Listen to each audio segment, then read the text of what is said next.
again, this is a test from geomorphology. Some of the kind of mistakes we need to address here, since it's a similar test that we had discussed before, we would understand only what is missing and what needs to be improved here. So here, let's say you are talking about the concept of system analysis and its application with respect to slope development.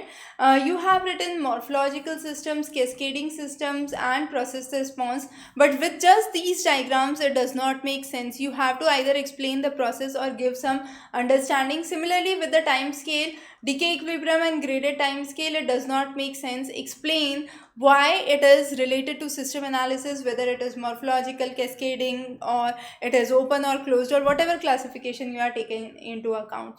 The next is feedback and restoration of the feedback cycle. So restoration of the equilibrium under feedback. So here is one of the diagrams that you have drawn. Now this is an unnecessarily waste of a space where you could have included this diagram with the above flowchart itself. So do not do that mistake. Do not waste a lot of paper here, and make sure you are not leaving the given space empty. Utilize the whole of the space. The next is again the question on landform. As I discussed, a good way of presentation rather than making it a theoretical answer here would be to have a table where you could have explained the elements nicely.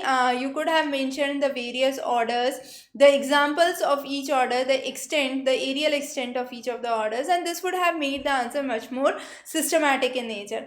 A lot of questions have been left unattempted, as you can see. So I would definitely recommend that if you are not prepared with the answer writing, do not attempt it at the very first go. The next question is, it talks about the fluvial characteristics of the Himalayan rivers and how they are different from peninsular river.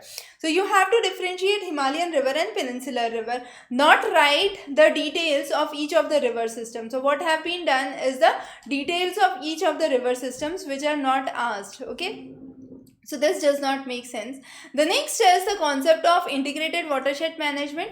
Now integrated watershed management affects natural resources, livelihood and production. That's fine, but you also have to mention a little about the government policies and the recent initiatives and what can be the best approaches, the recent and the contemporary examples of integrated watershed management either nationally or internationally.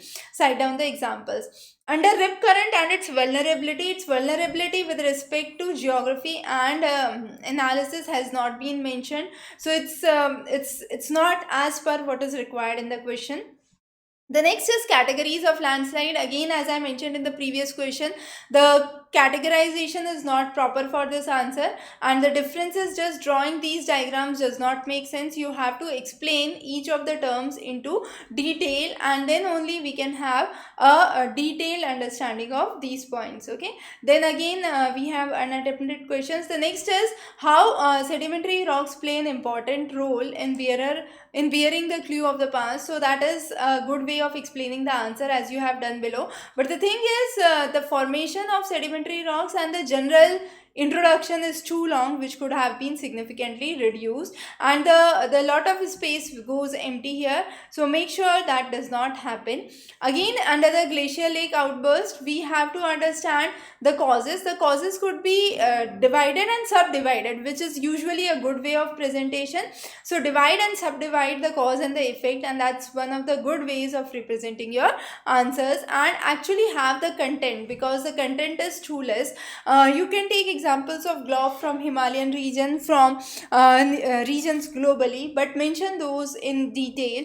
We have also covered a video on GLOF. So GLOF is an important topic, was already asked last year in your examination. So cover this topic in detail, and we would be coming up with many more interesting lectures for you. Also, those who are looking for personalized feedback, feel free to send in your answer copies for evaluation, and I'll be more than happy to assist you with the feedback. Wish you very good luck with your preparation. The links for the feedback and the personalized evaluation, the personalized phone call that I provide, is available in the link below. Wish you very good luck.